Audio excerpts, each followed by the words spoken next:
मुल्क के अंदर एक कुदरती आफत की वजह से करोड़ों अफराद बेघर हो चुके हैं और सैलाब की तबाहकारियों से जो नुकसान हुआ, हुकूमत उस हवाले से इमदादी कार्रवाइयाँ भी कर रही है और बहाली का भी काम कर रही है। मगर अफसोस की बात यह है कि वो जमात जिसकी खैबर पख्तूनख्वा में, पंजाब में, आज़ाद कश्मीर में और गिलगित बल्तिस्तान में हुकूमत है, वो जमात कहीं सैलाब में नज़र नहीं आ रही और बदस्तूर जलसे जुलूस का सिलसिला जारी रखे हुए है, जिस पर करोड़ों रुपया खर्च किया जा रहा है और एक झूठा बयानिया, एक प्रोपेगेंडा और रियासत मुखालिफ बयानिया इन जलसों के ज़रिए उसको परवान चढ़ाया जा रहा है। पंजाब के अंदर जो मखलूत हुकूमत है, वज़ीर आला साहब और उनका साहबजादा सैलाब में कहीं नज़र नहीं आ रहे। ऐवान वज़ीर आला के अंदर अवाम की फलाह व बहबूद के हवाले से ना कोई इक़दामात किए जा रहे हैं, ना कोई पॉलिसी बनाई जा रही है। कभी आटे की किल्लत पे और आटे की कीमत पे शोर गुल होता है, कभी अद्वियात की कीमतों पे और अद्वियात की किल्लत पे शोर गुल होता है। मगर अफसोस की बात यह है कि ये एक जुडिशल ऑर्डर के तहत कायम करदा सूबाई हुकूमत ना सैलाब में कहीं नज़र आ रही है, ना आटे की किल्लत के लिए को अपना किरदार अदा कर रही है, ना अद्वियात के हवाले से उसका कोई किरदार है। तो ये लूट मार के अलावा, चोरी चकारी के अलावा, करप्शन के अलावा पंजाब हुकूमत का और कोई काम नहीं है और कोई तरजीह नहीं है। मैं नाम नहाज वज़ीर आला चौधरी परवेज़ इलाही साहब को और उनके साहबजादे को ये बात वाज़ेह करना चाहता हूँ कि 18वीं तरमीम के बाद आटे का दोष वफाकी हुकूमत को मत दीजिए।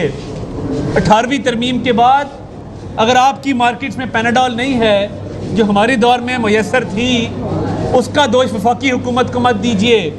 आप किस मर्ज़ की दवा हैं? अगर आपसे दवाइयाँ ही कंट्रोल नहीं होती, आपसे आटा ही कंट्रोल नहीं होता, अल्लाह ताला के फजल से हमजा शहबाज शरीफ साहब की पंजाब हुकूमत में आटा वाफिर मिल रहा था और सस्ता मिल रहा था और हर जगह दस्तयाब था। अब आटे पर आपकी तवज्जो नहीं रही क्योंकि ज़ख़ीरा अंदोज़ों के साथ आपकी साज़बाज़ है। जब भी तरीके इंसाफ या काफली की हुकूमत आती है, ये आटा माफिया के ज़रिए चंद लोगों को मुनाफा पहुंचाने के लिए आटे की मसनूई किल्लत पैदा करते हैं और उससे चंद लोगों को मुनाफा पहुंचाने के लिए अवाम के ऊपर मुश्किलात ढाते हैं। तो ये पंजाब हुकूमत मुकम्मल तौर पर नाकाम हो चुकी है। हमारा ख्याल था कि पंजाब की तारीख़ का नाकाम तरीन, नाअहल तरीन वज़ीर आला उस्मान बुज़दार हैं, मगर इस बाप बेटे ने तमाम पिछले रिकॉर्ड तोड़ दिए हैं क्योंकि ना जराइम कंट्रोल हो रहे हैं, ना आटे का मसला हल हो रहा है, ना अद्वियात का मसला हल हो रहा है और पंजाब में सिर्फ फोकस इस पे है कि गुजरात को डिवीज़न बना दो, 800 लोगों को नौकरियां, अपने मनपसंद लोगों को नौकरियां दे दो, ऑपोजिशन के मेंबरान के खिलाफ पर्चे कटा दो। तो ये जब तरजीहात होंगी और एक अनपढ़ शख्स जो अंग्रेज़ी क्या उर्दू का एक फ़िक्रा नहीं लिख सकता, जिसका नाम मोहम्मद खान भट्टी है, 7वें स्केल में भर्ती करदा एक क्लर्क को 22वें स्केल में जब प्रिंसिपल सेक्रेटरी लगाया जाएगा तो आप बता दें कि इस सूबे की आवाम का क्या हाल होगा। ये सूबाई हुकूमत इस तरह चला रहे हैं जैसे गुजरात की ज़िला काउंसिल चलाई जाती है और आज भी ऐवान वज़ीर आला में साजिश होती है कि रियासत मुखालिफ बयानिए को डिफेंड कैसे करना है, IMF को लेटर कैसे लिखना है। चीफ सेक्रेटरी पंजाब रुखसत पर जा चुके हैं, एक फर्शनाज अफसर उन्होंने काम करने से इनकार कर दिया है।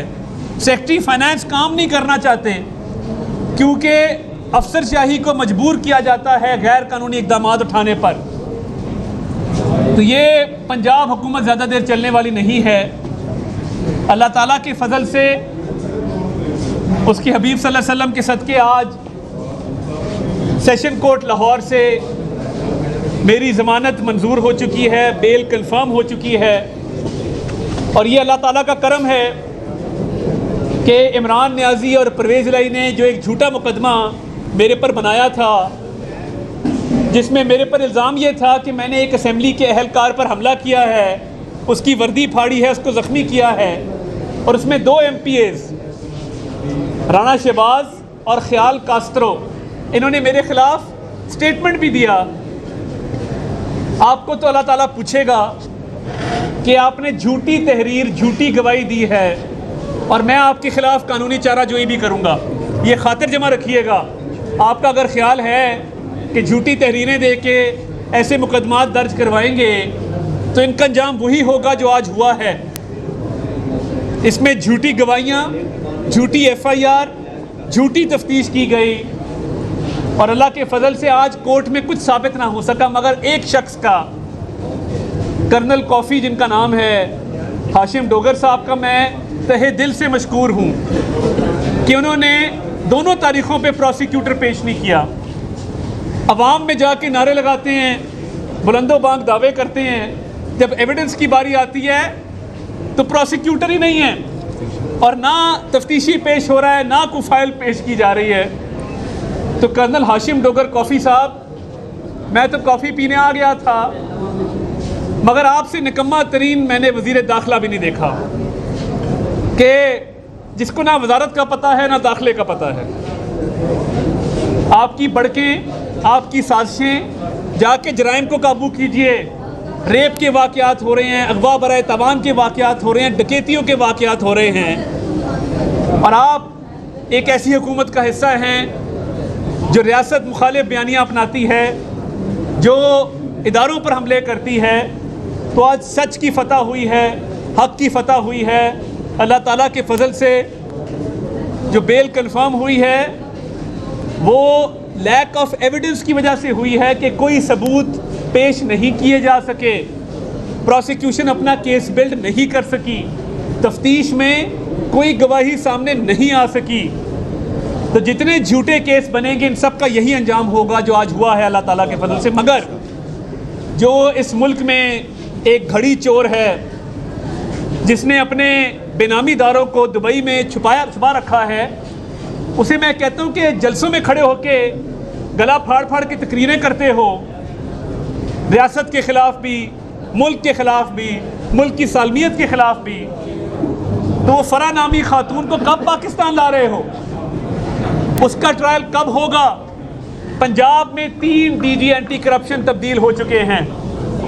राना जब्बार को तब्दील किया गया, उनकी तब्दीली के बाद अगला DG एंटी करप्शन राय मंजूर नासिर को तब्दील किया गया, फिर उसके बाद चार्ज दिया गया DG एंटी करप्शन का शहरियार सुल्तान साहब को, वो चार्ज भी वापस ले लिया गया। तो मैं पूछना ये चाहता हूँ कि जब आप DG एंटी करप्शन के तबादले कर रहे हैं और 3 के तबादले किए हैं, वो किस बुनियाद पे किए हैं? सिर्फ इस बुनियाद पे कि हमारे खिलाफ कोई केस बनाने को तैयार नहीं है, सिर्फ इस बुनियाद पे कि आप चाहते हैं कि फरा गोगी और आपके जितने हवारी और जितने आपके शरीक मुल्ज़िमान हैं उन तमाम के केसेस बंद किए जाए। क्यों नहीं बुलाते पाकिस्तान उनको?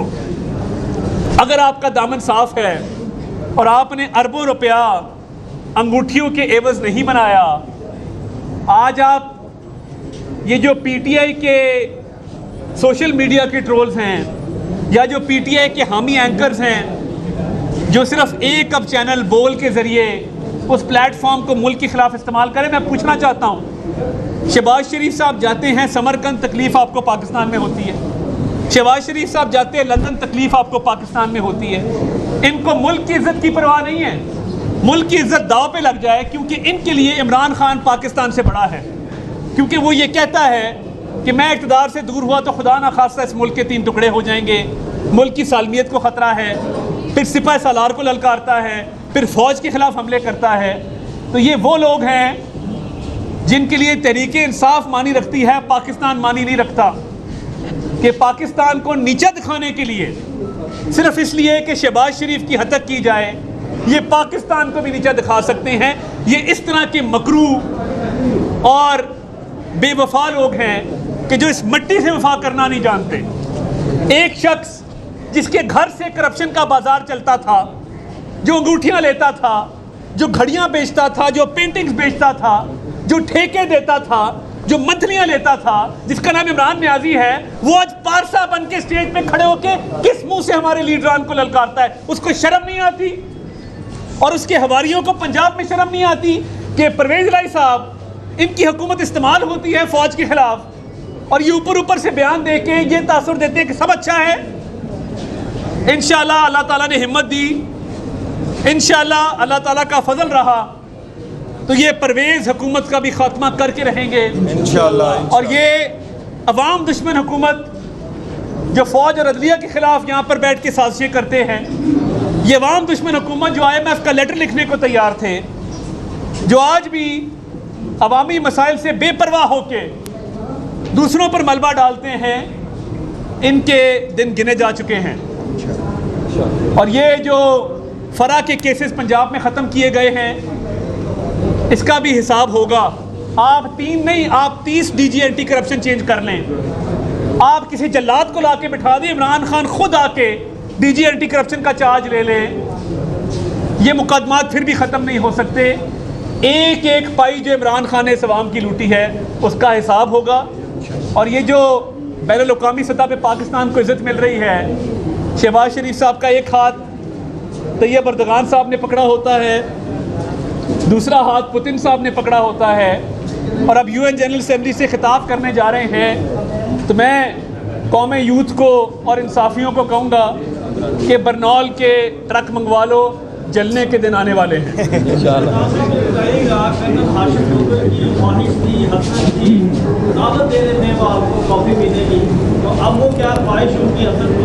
मैं तो अब कहूँगा मेरे पास आके कॉफ़ी पिए। मैं पिछले 2-3 हफ्ते से कॉफ़ी का वेट कर रहा था कि कर्नल कॉफ़ी मुझे कॉफ़ी पिलाएंगे, मगर कर्नल कॉफ़ी कोई कॉल के पक्के नहीं लगते। आज उन्होंने अपनी सोशल मीडिया पे कमेंट्स को ब्लॉक कर दिया है क्योंकि इंसाफियों की तरफ से बहुत गालियां पड़ रही थी। एक नाकाम वज़ीर दाखिला है। तो मैं कहूँगा अगर कॉफ़ी पीनी है, मैं आपको बताता हूँ कि वज़ारत दाखिला कैसे चलाई जाती है।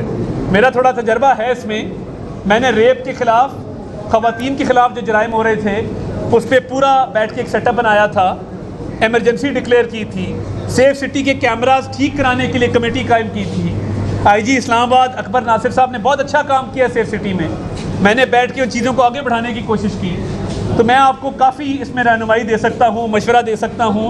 तो आप जब कॉफ़ी पीना चाहे तो मेरे दरवाजे खुले, आपको अच्छी कॉफ़ी पिलाएंगे। फेंटी हुई पीना चाहेंगे तो हम फेंटी हुई कॉफ़ी भी अच्छी पिलाते हैं। देखिए, एक तो कानूनी तौर पे अगर वो 10 वोट शुमार किए गए हैं तो वो 25 लोग जो डीसीट हुए थे उनके वोट भी शुमार किए जाने चाहिए थे। एक रिव्यू पिटिशन पेंडिंग है सुप्रीम कोर्ट के सामने, उसको फिलफॉर फिक्स किया जाए, उस पर सुप्रीम कोर्ट फैसला फरमाए कि ये 25 वोट जो गिनती में शुमार नहीं किए गए मगर उन 25 वोट डालने की पादाश में 25 लोगों को डीसीट किया गया है, वो पिटिशन सुनी जाए, नंबर 1। नंबर 2, बाकी इंशाल्लाह जब भी फैसला होगा, मेरा नहीं ख्याल कि परवेज इलाही साहब एतमाद का वोट हासिल कर सकेंगे। वो जब भी कहा जाए, उसकी टाइमिंग अभी तय नहीं है। तो हमारे पास कानूनी भी और सियासी ऑप्शन भी अपनी जगह मौजूद है।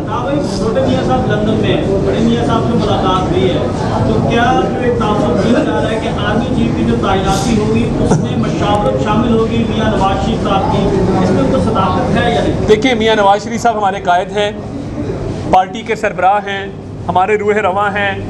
आज भी मियां नवाज शरीफ के नाम का वोट पार्टी को डलता है।